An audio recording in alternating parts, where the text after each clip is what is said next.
Main form of organization of public sectors का सबसे पहला फॉर्म है जो कि है डिपार्टमेंटल अंडरटेकिंग, या जिसे हम हिंदी में बोलते हैं विभागिक उपक्रम या संगठन।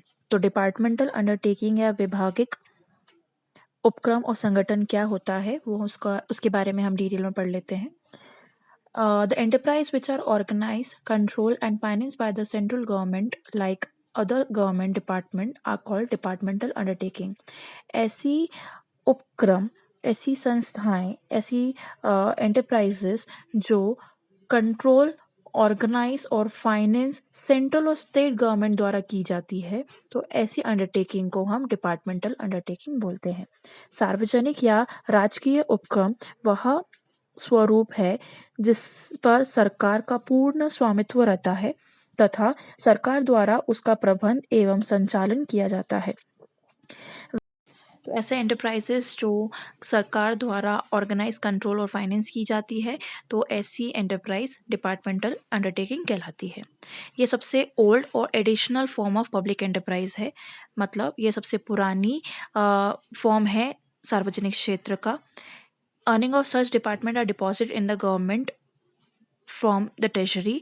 जो यहाँ पर अर्निंग होती है, यहाँ पर जो भी इनकम होती है वो गवर्नमेंट के खजाने में डिपॉजिट की जाती है। ये पूरी की पूरी ही गवर्नमेंट द्वारा कंट्रोल की जाती है। यहाँ पर सरकार ही जो है उसका स्वामित्व होता है, उनका ओनरशिप जो है वो सरकार के पास होती है और सरकार ही इस अंडरटेकिंग को चलाते हैं। यहाँ पर जो भी पॉलिसीज़ बनती हैं वो पार्लियामेंट द्वारा पॉलिसीज़ बनाई जाती हैं। जो भी कानून नियम जो भी होंगे वो गवर्नमेंट द्वारा और पार्लियामेंट द्वारा बनाई जाएगी।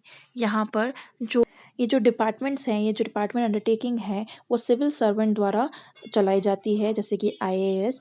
ये जो है इन ऑर्गेनाइजेशन को, इन अंडरटेकिंग को, संस्थाओं को चलाते हैं। तो ऐसी संस्थाएं जो सेंट्रल और स्टेट गवर्नमेंट द्वारा रन की जाती है, ऑर्गेनाइज की जाती है, कंट्रोल की जाती है, उसे हम डिपार्टमेंटल अंडरटेकिंग बोलते हैं। ये सबसे पुराना तरीका है पब्लिक एंटरप्राइजेस का। ये डिपार्टमेंट की जो भी अर्निंग होती है, जो भी कमाई होती है, उसे हम सरकार के खजाने में डिपॉजिट करते हैं और ये पूरा का पूरा इसका जो स्वामित्व होता है वो सरकार के हाथ में होता है, गवर्नमेंट के हाथ में होता है इसका कंट्रोल और ओनरशिप भी। और इसमें जो भी पॉलिसीज़ होती हैं वो पार्लियामेंट द्वारा बनाई जाती है। यहाँ पर जो भी वर्कर्स होते हैं वो मेनली सिविल सर्वेंट्स होते हैं, आईएएस होते हैं, और यही लोग जो है वो डिपार्टमेंट अंडरटेकिंग को चलाते हैं और आगे बढ़ाते हैं। मेन डिपार्टमेंटल अंडरटेकिंग है, कुछ कुछ मुख्य विभागिक उपक्रम है, वो है इंडियन रेलवेज, भारतीय rail, Indian post and telegraph department, Indian telecommunication department, ordnance factory, Hindustan aeronautical limited, etcetera. तो ये कुछ मेन डिपार्टमेंटल अंडरटेकिंग है जो सरकार द्वारा डिपार्टमेंट वाइज चलाई जाती है। इंडियन रेलवेज आ जाता है उसके अंदर, इंडियन पोस्ट, इंडियन मतलब भारतीय डाक वगैरह, इंडियन टेलीकम्युनिकेशन डिपार्टमेंट है, हिंदुस्तान एरोनॉटिक लिमिटेड है और ऑर्डिनेंस फैक्ट्रीज आ जाती है। नेक्स्ट टॉपिक है जो कि है main characteristics of departmental undertaking, विभागिक उपक्रमों की प्रमुख विशेषताएं। तो क्या क्या विशेषताएं हैं या कैरेक्टरिस्टिक्स है वो देख लेते हैं। सबसे पहला है फंडिंग फ्रॉम गवर्नमेंट ट्रेजरीज, मतलब यहाँ पर जो भी फंडिंग्स होती है, जो भी वित्तीय आवश्यकता होती है, उसकी पूर्ति जो है सरकारी वार्षिक बजट के माध्यम से करते हैं। और जो भी इस डिपार्टमेंट को कुछ फंडिंग चाहिए, कुछ पैसे चाहिए, तो वो गवर्नमेंट जो है अपने एनुअल बजट से निकाल के उसके ट्रेजरी में देती हैं, उनको डिपार्टमेंट को देती हैं। गवर्नमेंट कंट्रोल, इसका जो पूरा का पूरा कंट्रोल जो है वो गवर्नमेंट के नियंत्रण में रहता है, सरकारी नियंत्रण में रहता है। ये विभाग जो है, ये डिपार्टमेंट जो है वो पूरे के पूरे गवर्नमेंट के कंट्रोल में रहता है। एम्प्लॉयज़ जो है गवर्नमेंट सर्वेंट होते हैं। यहाँ पर जो भी काम करने वाले लोग होते हैं जो इस डिपार्टमेंट को चलाते हैं वो अधिकतर गवर्नमेंट के ही एम्प्लॉयज़ होते हैं, गवर्नमेंट के ही सर्वेंट होते हैं। जैसे कि सिविल सर्वेंट हो गए, आईएएस हो गए, सब जो भी है वो गवर्नमेंट के सर्वेंट ही चलाएंगे। जिसके लिए सर्वेंट्स जो है उनका रिक्रूटमेंट होता है और उन्हें यहाँ पर उसमें जॉब मिलती है। नो बोरोइंग पावर्स, इसका मतलब है कि जो ये डिपार्टमेंट अंडरटेकिंग जो है उनको कोई बोरोइंग पावर्स नहीं होती है। वो किसी से बोरो नहीं कर सकते, जो भी चीज़ है वो सरकार ही करेंगी, ये नहीं कर पाएँगे। Headed by IAS officer and civil service servant. यहाँ पर जो आईएएस ऑफिसर्स होते हैं या सिविल सर्वेंट होते हैं वो ही इस डिपार्टमेंटल अंडरटेकिंग को या विभाविक उपक्रमों को चलाते हैं। Revenue and expenditures through government treasuries. यहाँ पर जो भी इनकम्स होंगी, जो भी खर्चे होंगे, वो गवर्नमेंट के खजाने से, गवर्नमेंट की ट्रेजरी से ही होते हैं। तो इसके कुछ कैरेक्टरिस्टिक्स है। अगर इस डिपार्टमेंट को कुछ फंडिंग चाहिए तो गवर्नमेंट की ट्रेजरी से फंडिंग मिल जाती है। कंट्रोल गवर्नमेंट का होता है इसमें। एम्प्लॉयज़ जो होते हैं वो गवर्नमेंट सर्वेंट होंगे यहाँ पे। यहाँ पर बोरोइंग पावर इनको अलाउड नहीं है। जो इसके हेड होंगे या तो वो आईएएस ऑफिसर होंगे या कोई सिविल सर्वेंट होगा, और जो भी इनकी इनकम होगी, जो भी इनका खर्चा होगा, वो गवर्नमेंट की ट्रेजरी या गवर्नमेंट के खजाने से ही किया जाएगा। नेक्स्ट है मेरिट्स ऑफ डिपार्टमेंटल अंडरटेकिंग। विभागिक संगठन या राजकीय उपक्रमों के गुण।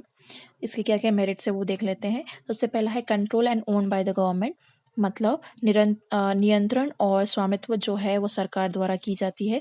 तो जो भी चीज़ें हैं वो गवर्नमेंट के अंडर कंट्रोल में रहेगी और गवर्नमेंट ही हर चीज़ का डिसीजन लेंगे। दूसरा है main M is public welfare. इनका मेन उद्देश्य जो है वो पब्लिक का कल्याण करना, मतलब सोसाइटी वेलफेयर करना, सोशल वेलफेयर करना होता है। मतलब इनका जो मेन उद्देश्य होता है वो सामाजिक कल्याण करने का होता है। Sources of income from government. ये डिपार्टमेंट अंडरटेकिंग जो है एक तरीके से सोर्सेज ऑफ इनकम है गवर्नमेंट के लिए। यहाँ से जो भी पैसा इकट्ठा होता है वो गवर्नमेंट की खजाने में, गवर्नमेंट की ट्रेजरी में डिपॉजिट किया जाता है। Safe guard the consumer interest. यहाँ पर कंज्यूमर के इंटरेस्ट को ध्यान में रख के ही प्रोडक्शंस किए जाते हैं। उपभोक्ता के हित को अच्छी तरीके से देखा जाता है और उनका शोषण यहाँ पर नहीं किया जाता। Government can promote economic and social justice through this undertaking. Government जो है वो इकोनॉमिक और सोशल जस्टिस जो है वो इस अंडरटेकिंग द्वारा प्रमोट कर सकते हैं। और गवर्नमेंट जो है वो कैसे कर सकते हैं इकोनॉमिक और सोशल जस्टिस? अगर वो कंट्रोल कर ले उन प्रोडक्शन का जो असेंशियल है गुड्स एंड सर्विसेज में, तो उसका नियंत्रण करके वो इकोनॉमिक और सोशल जस्टिस कर सकते हैं। ऐसी जगह पे जहाँ पर कुछ असेंशियल चीज़ों की ज़्यादा ज़रूरत है, वो उनका डिस्ट्रीब्यूशन वहाँ करें, और जहाँ कम ज़रूरत है वहाँ पर उनका कंट्रोल करके रखें। तो इस बेसिस पे इकोनॉमिक और सोशल जस्टिस हर एरिया का वो कर सकते हैं। तो ये इसके कुछ मेरिट्स थे। नेक्स्ट टॉपिक है डीमेरिट्स ऑफ डिपार्टमेंटल अंडरटेकिंग। विभागिक संगठन के दोष। सबसे पहला है इनफ्लेक्सिबल। ये जो डिपार्टमेंट्स होते हैं उनके अंदर फ्लेक्सिबिलिटी का बहुत प्रॉब्लम होता है, जो कि बहुत ज़रूरी होता है। अगर आपको एक ऑर्गेनाइजेशन को स्मूथली रन करना है, बिजनेस को चलाना है स्मूथली, तो उसके लिए फ्लेक्सिबल होना बहुत ज़रूरी है। लेकिन यहाँ पर जो ऑर्गेनाइजेशन है, ये जो डिपार्टमेंट अंडरटेकिंग है, वो इनफ्लेक्सिबल होते हैं। इनफ्लेक्सिबल का मतलब जल्दी से चेंजेस उसके अंदर नहीं आते हैं, और इसी के वजह से वो फ्लेक्सिबल नहीं है, क्योंकि यहाँ पर जितने भी डिसीजंस हैं, जितना भी कंट्रोल है, जितना भी ओनरशिप है, वो गवर्नमेंट के पास है। तो चेंजेस करना भी गवर्नमेंट के हाथ में होता है, और जिसकी वजह से हर टाइम चेंजेस करना पॉसिबल नहीं होता इसके अंदर, तो इनफ्लेक्सिबिलिटी आती है। Lack of quick decisions. जैसे कि हमने बात करा कि डिपार्टमेंट जो है वो गवर्नमेंट के कंट्रोल में होते हैं और गवर्नमेंट ही इन सब चीज़ों का डिसीजंस लेती हैं। तो यहाँ पर डिसीजंस जो है वो क्विकली नहीं लिया जा सकता, यहाँ पर डिसीजन लेने में देरी की जा सकती है। पॉलिटिकल इंटरफेरेंस, क्योंकि गवर्नमेंट अगर सरकार जो है अगर इस अंडरटेकिंग को चला रही है, इनका कंट्रोल जो है उनके पास है, ओनरशिप भी इनके पास है, तो चांसेस पॉलिटिकल इंटरफेरेंस के भी होते हैं, जिसकी वजह से डिसीजंस लेने में बहुत दिक्कत आती है, डिले होता है, और इनकी जो वर्किंग है वो भी स्मूथली नहीं चल पाती। Lack of responsibilities. यहाँ पर जो कर्मचारी हैं या अधिकारी जो है उनमें उत्तरदायित्व की भावना का अभाव पाया जाता है। उनके उस पे रिस्पॉन्सिबिलिटीज़ जो हैं, उनको अपनी रिस्पॉन्सिबिलिटीज़ का ज़्यादा ज्ञान नहीं रहता है। वो इर्रेस्पॉन्सिबल अधिकतर चीज़ें करते हैं, डिले काम करते हैं, अपनी उत्तरदायित्व के लिए वो ज़्यादा तत्पर नहीं रहते हैं, और जिसके वजह से सेंस ऑफ इर्रेस्पॉन्सिबलनेस आती है। नेक्स्ट है नो सीक्रेसी। यहाँ पर कोई सीक्रेट मेंटेन करके हम नहीं रख सकते हैं, किसी को गुप्त तरीके से चीज़ें हम नहीं रख सकते हैं, क्योंकि यहाँ पर जो भी इनका बजट बनता है वो पार्लियामेंट में पब्लिकली बताना पड़ता है, जिसकी वजह से सीक्रेसी मेंटेन नहीं की जा सकती है किसी भी चीज़ की। तो ये इसके कुछ डीमेरिट्स थे। नेक्स्ट फॉर्म जो है पब्लिक सेक्टर का वो है पब्लिक कॉरपोरेशन, जिसे हम हिंदी में लोक नियम बोलते हैं।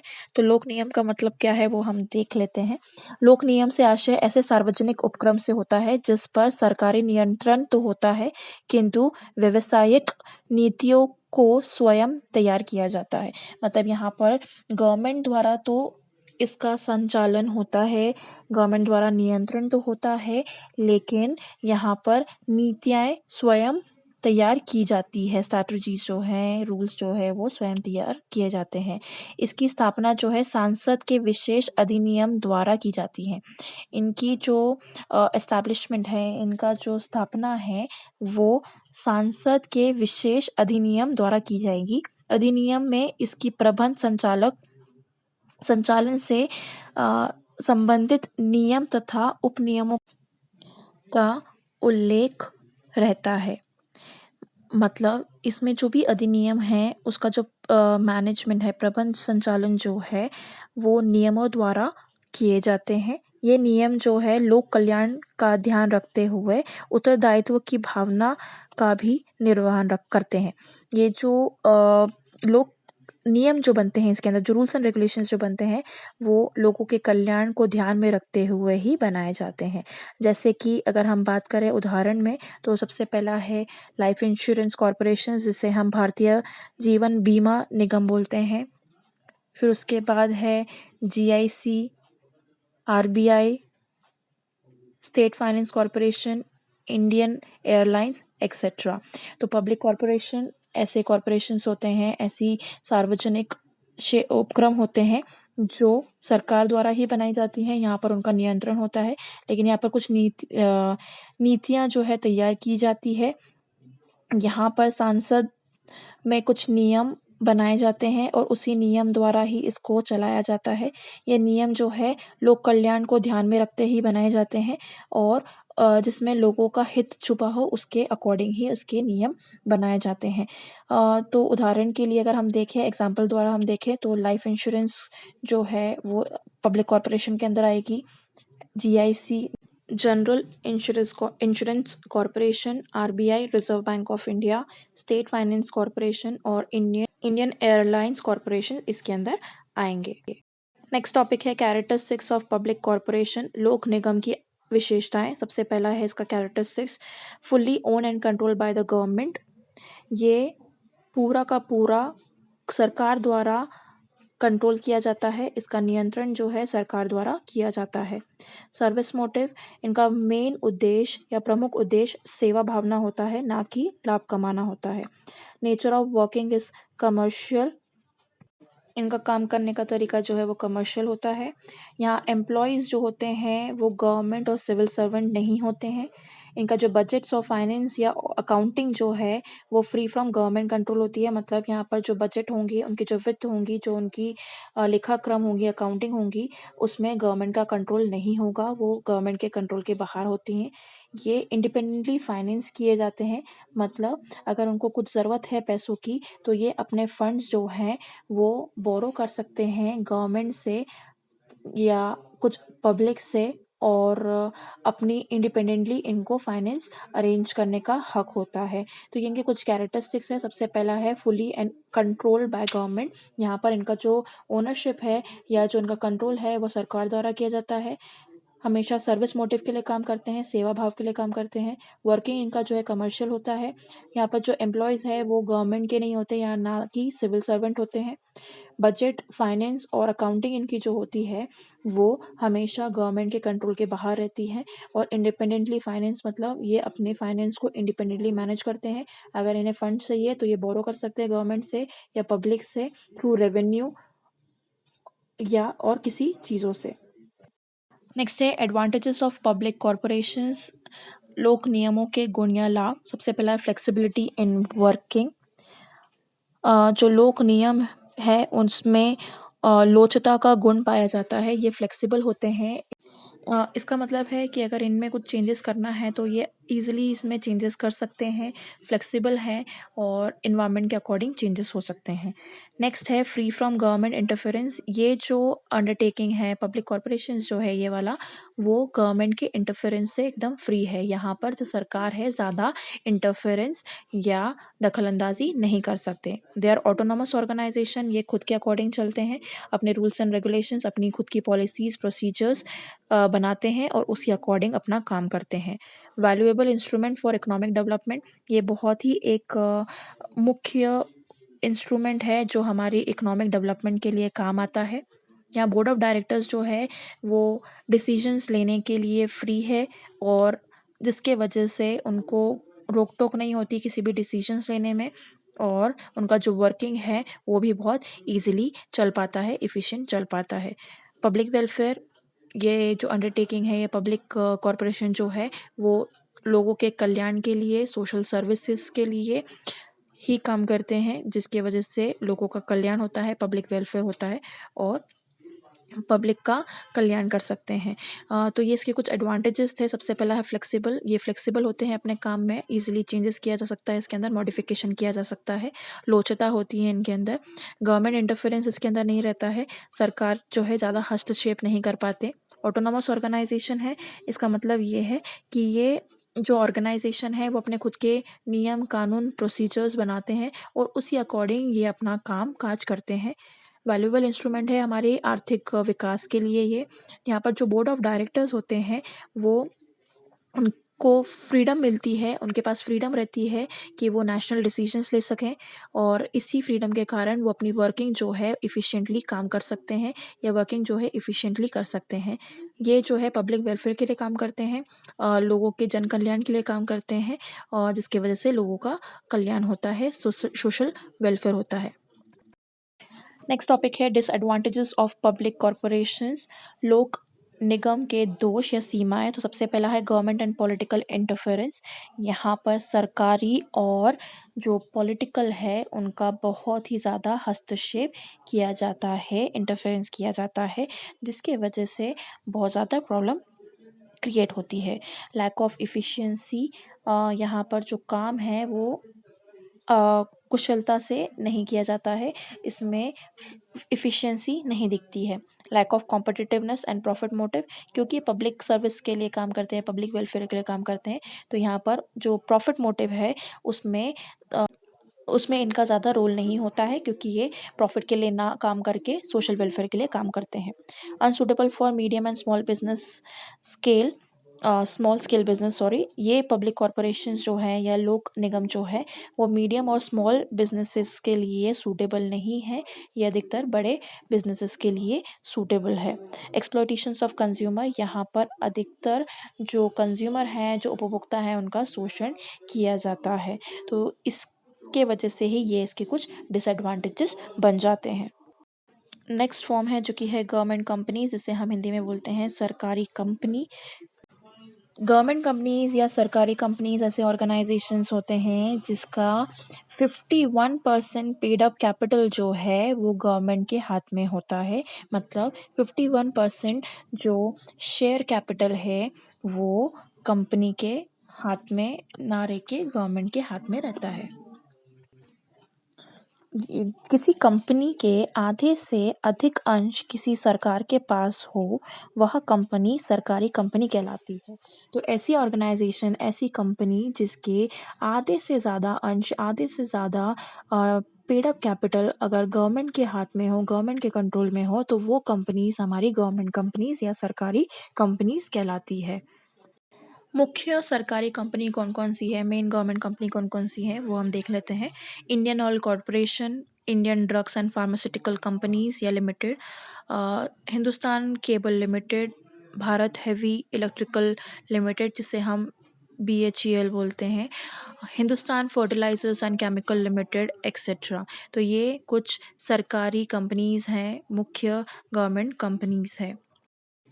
नेक्स्ट टॉपिक है जो कि है कैरेक्टरिस्टिक्स ऑफ गवर्नमेंट कंपनीज या सरकारी कंपनी की विशेषताएं।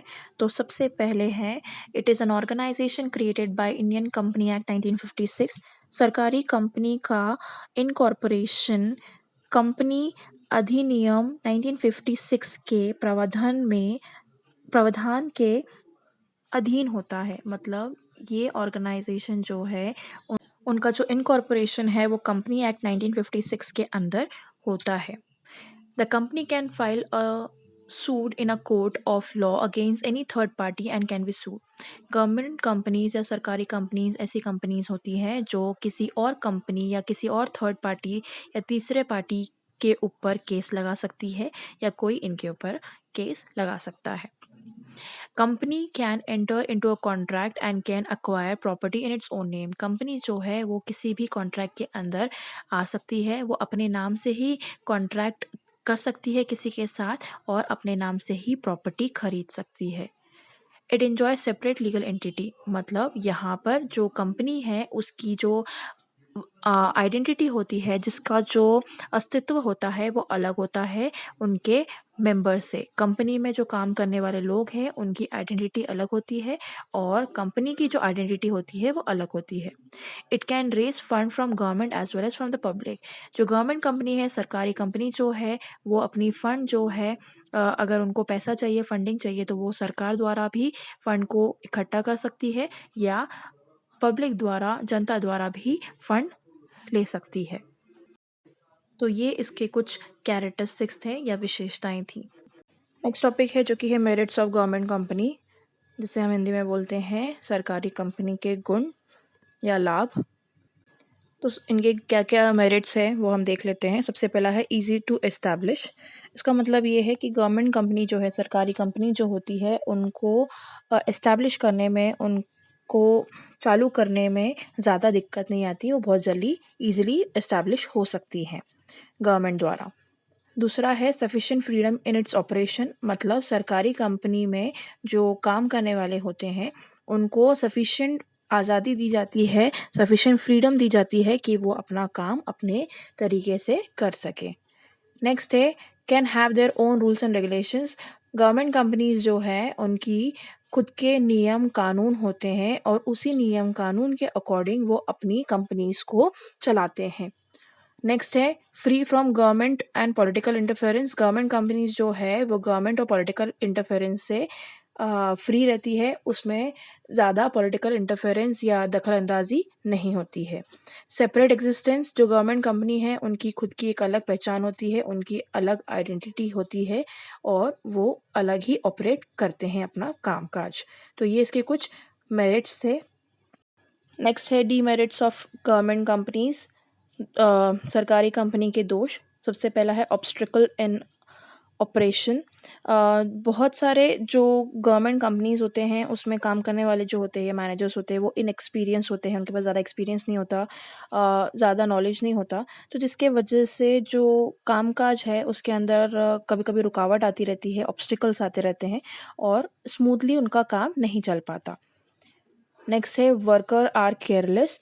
जो यहाँ पर काम करने वाले लोग होते हैं, जो वर्कर्स होते हैं, वो मोस्टली अधिकतर केयरलेस होते हैं। उनके पास वर्किंग स्किल्स नहीं होती है, कैपेसिटी नहीं होती है, जिसके वजह से वो ढंग से काम नहीं कर पाते और उनका वर्किंग भी अच्छे तरीके से नहीं चल पाता।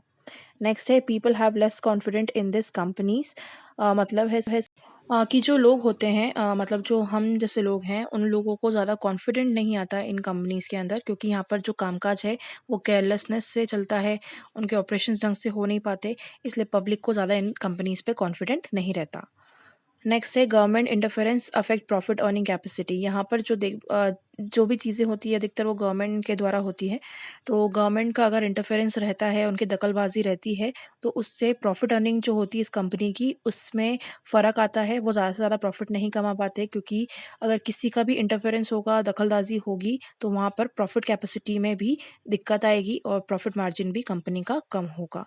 तो ये इसके कुछ डीमेरिट्स थे, जो कि है ऑब्स्टिकल इन ऑपरेशन। वर्कर्स जो है यहाँ पर केयरलेस है, पीपल को ज़्यादा कॉन्फिडेंट नहीं होता इस कंपनी पे, और गवर्नमेंट इंटरफेरेंस के वजह से प्रॉफिट अर्निंग कैपेसिटी में फ़र्क पड़ता है।